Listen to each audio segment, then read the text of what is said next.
Born October 17th, 1948 in Winston-Salem, North Carolina, he began his own big-time racing career in 1968. That was the first year he went to Daytona with Richard Childress. He paved his way working as a fueler for Richard Childress Racing's number 3 and later number 29 and 31 teams from 1976 to 2002. He was part of the Flying Aces crew that was named NASCAR Pit Crew of the Year from 1985 to 88.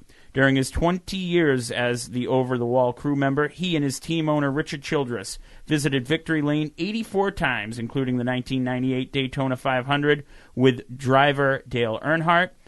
He began his own big-time career racing in 1968, as we said, as we are joined on the phone by Chocolate Myers. Chocolate, an absolute pleasure to have you here tonight. How are you? Well, I'm doing fantastic, and no, thank you guys for having me. And yeah, man, it's been a long time, but it's been a good time, and to be a part of what I consider to watch NASCAR grow, to watch Richard Childress Racing grow. Yeah, man, it's been quite the ride. Well, first and foremost, I have one question I'm going to get to, but it's great to hear you. How are you feeling, first and foremost, right now? Yeah, we're doing pretty good. We had the medical deal. As a matter of fact, almost exactly 1 year ago this week, I found out that I was going to have to do some chemo treatment, and we did 6 months of intense chemo. And now I go once every 2 months. I take an oral, but I'm in clinical remission. I feel good. A little bit tired sometimes, but a lot better than I was. And man, got a bright future ahead of us. The things that they can do today. Look, I go to Duke University Hospital there in Durham, North Carolina, and it has been a fantastic place to get me back up on my feet and get me feeling good. And I do. I feel real good and excited about the future. Excellent. The next question I've got for you, which is one of the first we always ask, how did you, Chocolate Myers, catch the racing bug? Well, it's a long story, but it's really a good story, and a lot of people, some know this, a lot of people don't know this.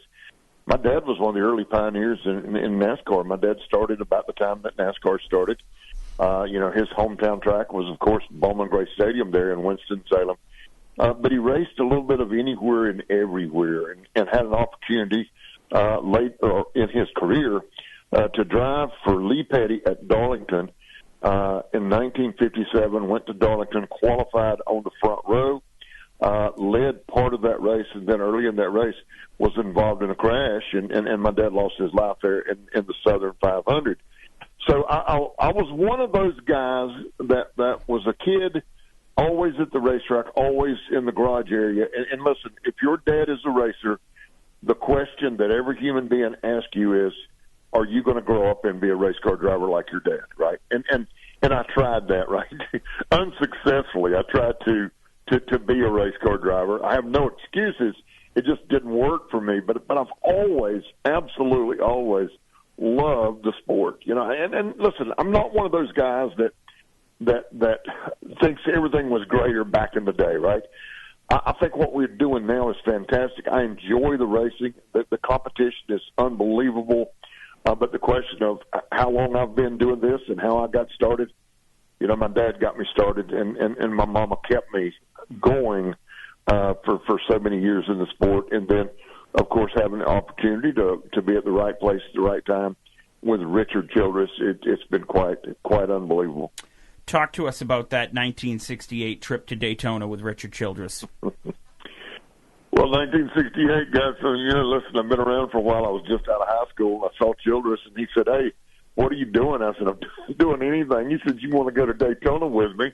And I said, "Absolutely." Now, let me kind of lay this out a little bit. This was in the beginning of the old Grand American Series. And, Childress and I had been friends from Bowman Gray Stadium and racing around.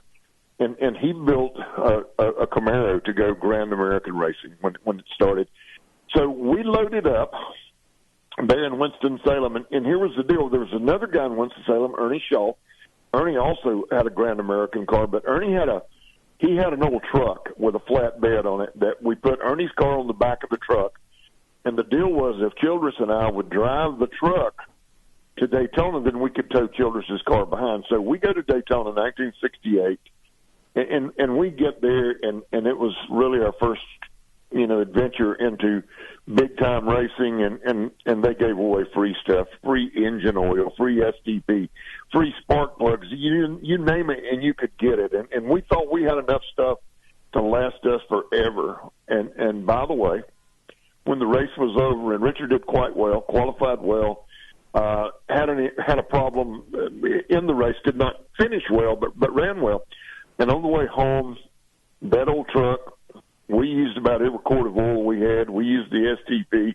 We stopped, thank God, for it raining most of the way home. We would stop and dip water out of the side ditch in one of the buckets that we had and fill that old truck. When we got back to Winston-Salem, that truck probably wasn't running 25 or 30 miles an hour, but we made it back. And, that was the beginning of Richard Childress Racing. Later that year, 1969, is when he went to Talladega. And remember, that's the year that they had the boycott. And Bill France told those guys that raced on Saturday, if you'll stick around and race on Sunday, I won't forget who you are. And it looks like that will work well for Richard Childress. Dale Earnhardt joined RCR in 1981, left for a few years, and came back. What were the early years of the RCR Dale Earnhardt pairing like for you? Well, look, for me, and listen, I went to Daytona with Richard back in the day and helped him some back in the day, but then went out and did a few things on my own, what was not involved, but kept up with everything that was going on there at Richard Childress Racing. And knew of Dale Earnhardt. My dad raced with his dad. So I knew Ralph very well. I knew of Dale Earnhardt and what he was capable of. And I was pretty excited that they were able to start building a team. Then Ricky Rudd comes to Richard Childress Racing there in 82 and 83. And in the fall of 83, I go to Richard Childress and I said, look, man, this is what I love. This is what I want to do. And I had an opportunity to do some other things around the race shop and then kind of volunteer to go to the racetrack. And I did that for the rest of 83 and then started back with Richard Childress Racing in 1984. By the way, this year makes 40 years as Richard Childress Racing being a full-time job. Wow. So talk to us a little bit about the Flying Aces, the crew that was named Pit Crew of the Year from 85 until 88 and being a part of that. Yeah, I think, and once again, I give my opinion here, and I think the cool thing about being a part of that was that nobody was better than anybody else, right? We didn't have any prima donnas. Everybody was in it for the same goal, right? And I tell everybody that we didn't all like each other. We all loved each other, right? And we did whatever we needed to do. Nobody said, that's too hard. I'm not going to do that.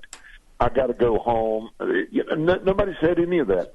We went there and dedicated our lives, ourselves, and did all of the things, whatever it was. And guys, I'm going to tell you, and look, I don't want to be the guy that walked uphill in the snow both ways to school, but I'm telling you right now. But it was uphill both ways. what we had to do in this sport 20, 30, 40 years ago is unbelievable. Now look, I think the guys that came before me had it harder than I did, but I look at what we're doing today, and I like what we're doing today. But technology has let us do so many things today in the shop that we used to have to go and test, and we used to have to go. And when I say test, we tested a lot. We tested all the time, and it was pretty darn tough to be on a race team back in those days. If you were on what we call the road crew, which we were, right? But we were the road crew. We were the pit crew. We were working all of the time. Who tagged you with the name Flying Aces? Because that's a pretty cool name. We were the Junkyard Dogs for a while. That was, by the way, that was Bill Broderick. For anybody that don't know who Bill Broderick was better known as the Hat Man. He was the Unocal representative that was always at the racetrack, and he's the guy that did that. So we started out with the Junkyard Dogs, and we did some promotional pictures with the Unocal folks. after we had won the Pit Crew Championship. And then later on, remember the movie came out and everything, we were talking about and I can't even think of the name of it now, but the movie about the flying and all of those things, and then it just kind of it went from that to Earnhardt was doing so well, and all of a sudden we're the flying aces. So I get a question about Dale Earnhardt. So you're with Richard Childress, and then Dale Earnhardt comes on. He's going to be the driver. What did he do, or did he bring that, like, when it finally got in your head that he's going to be the man? Like, what was it? Was it just like one race and something he did, or was it a reputation or an attitude, or what? In your mind, what made him the man? Yeah, well, look, I think that for me personally, I can tell you that there's nobody even been close. Dale Earnhardt is the greatest it's ever been. Desire, dedication, determination. He was a guy that he grew up doing this. And look, we got to spend a lot of personal time, right? And when I say personal time, I'm not talking about going out and hanging out by the pool. I'm talking about flying back and forth to the racetrack, going testing, right? And I can remember going to test at Bristol one day, and Dale's out running laps, and all of a sudden he shuts the car off, and he comes in. And they said, "What's wrong?" He said, "It blew up." And we immediately go to check the engine, and we can't find anything. We pull the filter off. We're looking for the signs of the engine blowing up. We see nothing. And he said, "I'm telling you, this engine blew up." And what actually happened? We broke the end of the crankshaft, right? So it didn't show any damage inside, but the engine was actually blown up. And I remember Dale saying, when I was growing up, my dad made me race with very thin sole shoes on so I could feel what this car was doing. And sure enough, he could feel it. He knew it. He could smell it. We'd be at Talladega. He could be in the lead, right? He could be in the lead of that 40-car pack and come on the radio and go, "Guys, caution's coming out in a minute. One's getting ready to blow up. I smell it." I can tell. And he's not talking about his car. He's talking about somebody else's car. So it was just the fact that he never gave up, that he went to the racetrack to win the race. He didn't go there to make friends. He didn't go there to make enemies, right? If you listen to people that really don't know, they would have you to believe that Dale Earnhardt wrecked everybody at every race, and that's just not the case. If he needed to move you, if you didn't get out of the way, he was going to move you. And I think all of those things is what made all of us absolutely appreciate everything he did. I mean, we were 100% behind him all the time for whatever he did. 6 championships with that 3 crew. Is there a championship for you that stands out maybe above one of the others? Maybe the first one. I don't know. It was so cool to be able to go out there and do it. And look, we won 6. We were close to winning more than that. Coulda, shoulda, woulda, right? But the record says we won 6 of them. That first one was special. And I'll share this with you. I go back into the day of this was a very small race shop, very small race team.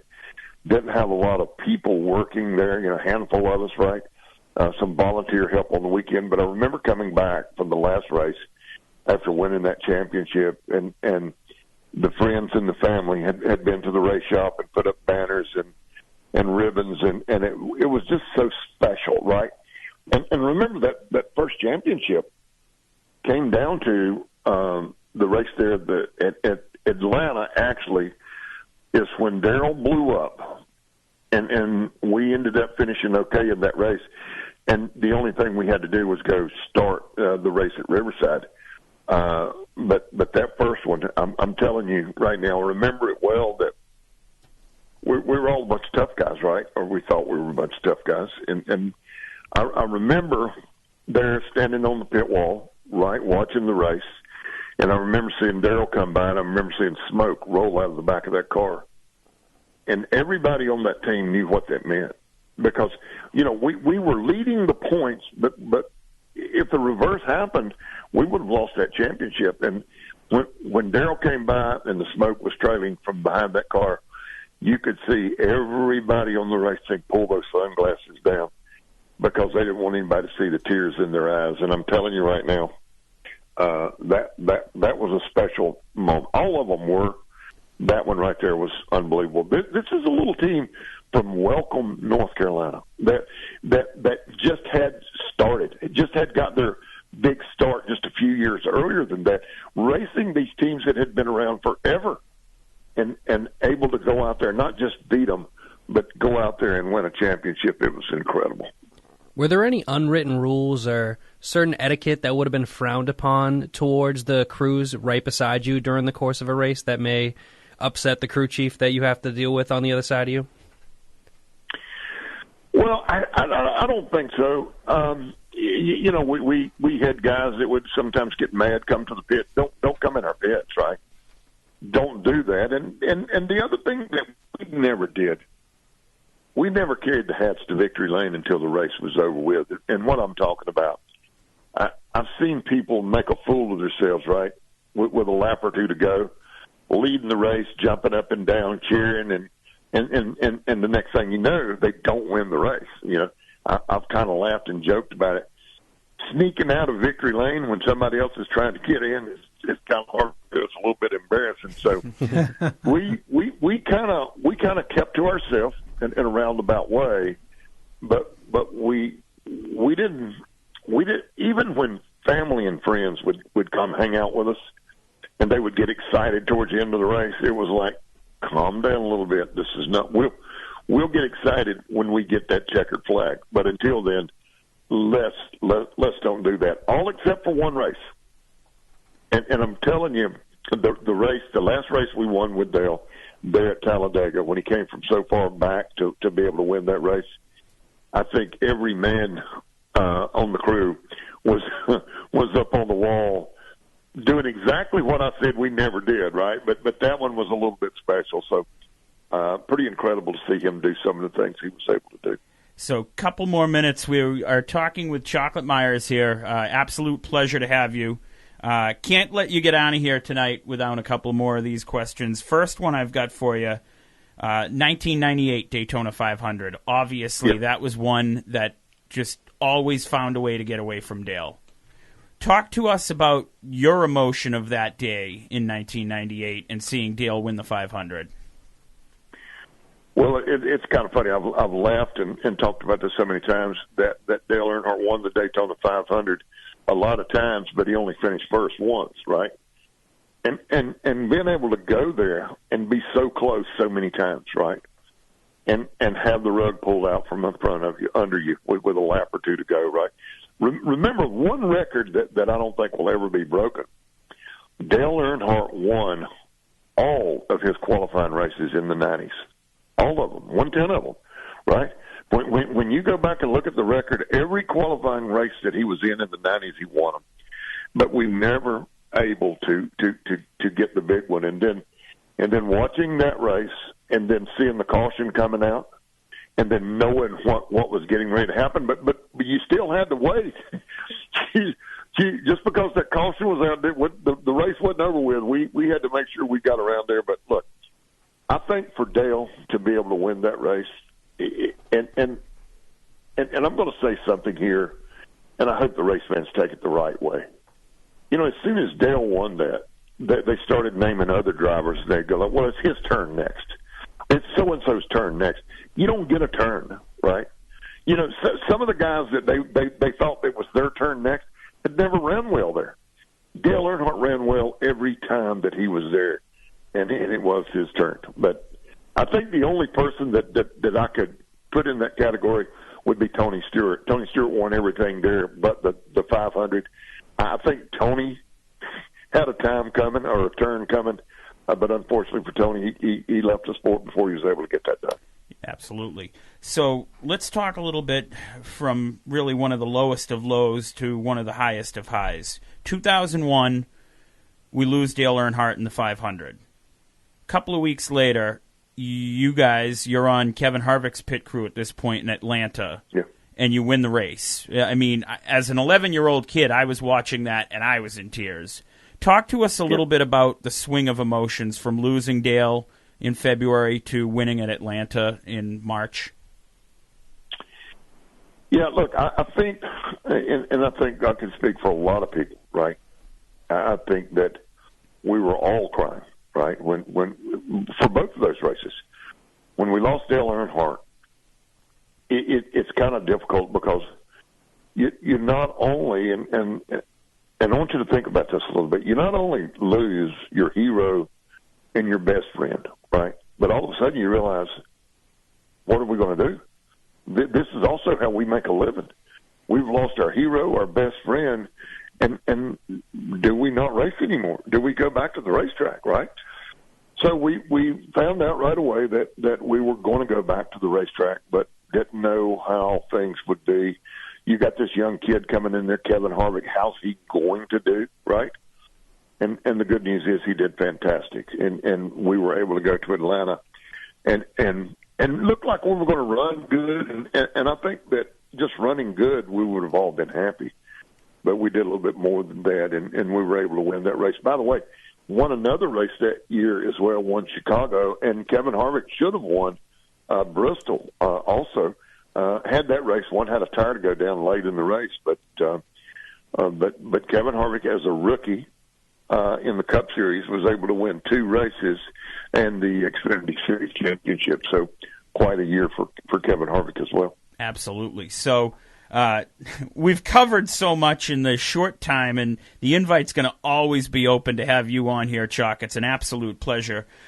Before we let you go, though, talk to us a little bit about what you've got going on these days, and is there any truth to the rumor about possibly a book coming out? Well, look, I've been talking about that, and I've had people talk to me for a long time. We need to do that sooner than later. We've started on a few things, but we get started, then we get slowed down a little bit. But I think now, with not a lot of other things going on, we may do that. But look, racing season getting ready to start up. Hopefully, we're going to be out there doing some things, and just stay tuned. We'll let you guys know what's going on. But I'm still at Richard Childress Racing. I still do the museum there. Have had a little bit of time off due to the little bit of health scare we had, but hopefully be back up there next year and meeting and greeting and seeing a lot of people come to the Richard Childress Racing Museum. Yeah, definitely. I think Ben and I have that on the docket to swing down there and take a visit when we're in Charlotte or North Wilkesboro, Bristol, wherever we end up going. So would love to swing by and say hello. Looking forward to that. Final question I have for you tonight. When it's all said and done, how do you, Chocolate Myers, want to be remembered to the racing fan? Oh, man. You know what? I think that for me, I'm a people person. I enjoy this sport. I enjoy telling people about it. I have a hard time sometimes with some of my older friends that want everything to be like it was in 1980, but it can't be. And I tell everybody that everything has changed and our sport has changed, and I think it's changed in a good way. With a level playing field now. But back to your question, I just want to be remembered as one of the good guys, one of the guys that absolutely enjoyed himself and somebody that worked hard to support not only Richard Childress Racing, but the sport that we love, which is NASCAR.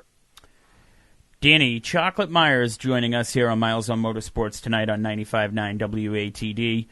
Pleasure. I absolutely appreciated you joining us in the conversation, and we will talk to you very soon.